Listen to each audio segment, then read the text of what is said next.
Evening, everyone.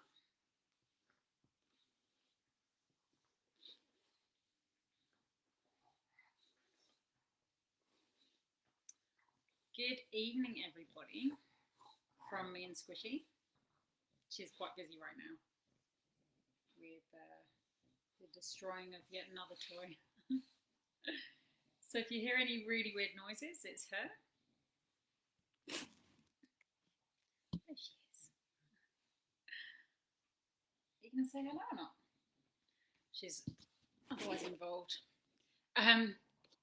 So just wanted to pop into my pages tonight and share some musings. If you're jumping onto the live, say hello. Drop me a comment. I just wanted to share some thoughts that I've been having over the last week, I would say. I had a client last week, a coaching client, who I've just started working with, talking about how when he was, I think he was about 21, he had to deal with the suicide of his best friend. Really not very nice circumstances that I won't go into. That's his personal stuff. But what he did say at the time, and this event happened a long time ago for him, what he did say during this session was that he's been prompted by his family members, by his partner, by friends to that he needs to deal with this, and he just shuts that down, completely shuts that down, not ready to deal with it. Don't think I'll ever be ready to deal with it. And I said to him, so is that affecting your life? And he said, yeah, it affects everything. And it just really struck me that although he knows how much it affects every single thing in his life, he's not willing to deal with it. Excuse my dog. Okay. She's busy over there now.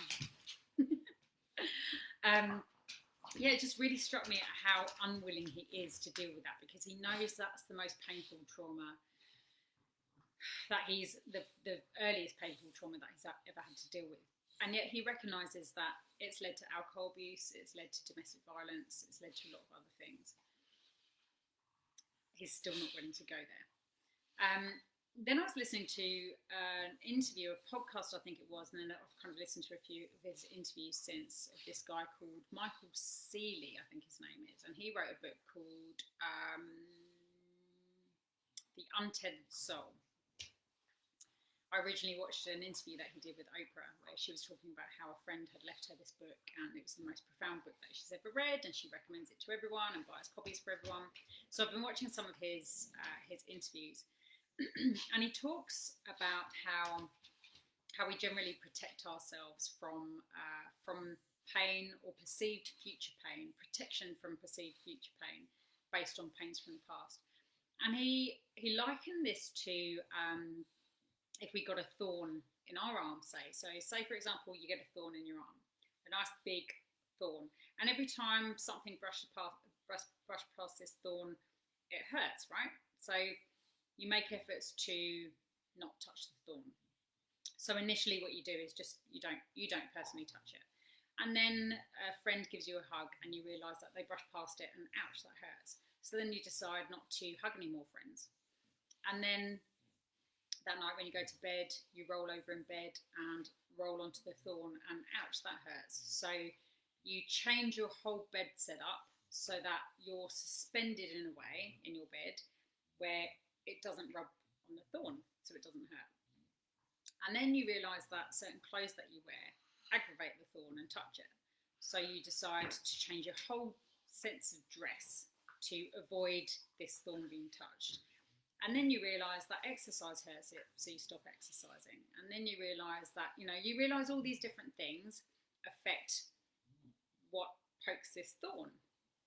And you end up changing your whole entire life to work around this thorn not being touched, so that you don't have to endure any more pain.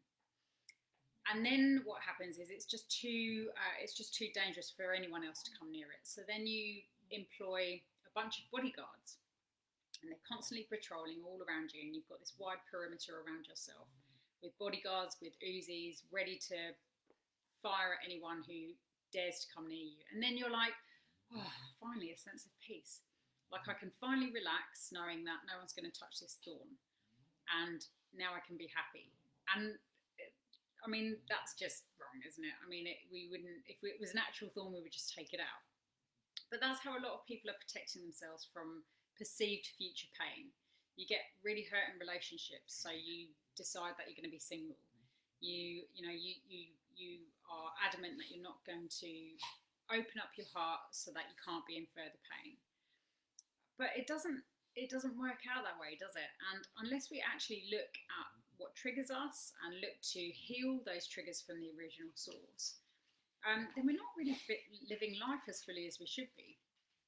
And through this avoidance of pain, and we might be avoiding it on the surface, but actually the pain is still very much within us, right? So we are also trying to avoid the pain that we feel within us by acting that out in a number of different ways to try and numb it, whether it's through drink or drugs or gambling or working too much or sex or whatever it might be, avoiding your own pain by dealing with other people's pain and their problems. You know, there's a multitude of different ways that we can avoid our own pain.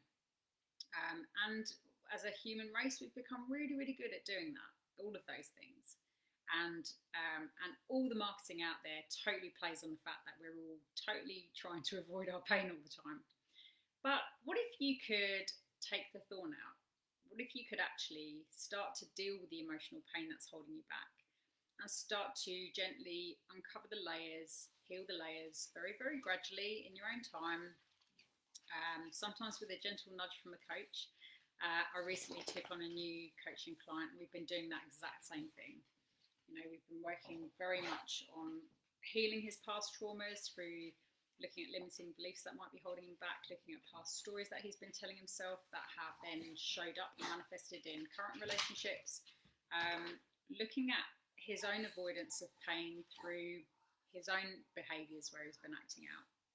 And that's the bulk of the work that I do with my coaching and healing clients. So I'll work with them energetically in Reiki treatments or more advanced kind of treatments and help people to unwind the limiting beliefs that are holding them back, and do a bunch of other techniques in coaching. So it's an interesting road when we're looking at people's triggers and past hurts. Are you joining us, Squishy? But ask yourself, like, what is the thorn in your arm? In what ways are you trying to emotionally protect yourself? And is it really serving you in the end? Just wanted to drop into the pages to chat to you all about that today. I will leave you with an image of Squishy living her best life. Hope you guys are too. And if you're not, drop me a message and see if I can help you. You guys enjoy the rest of your evening.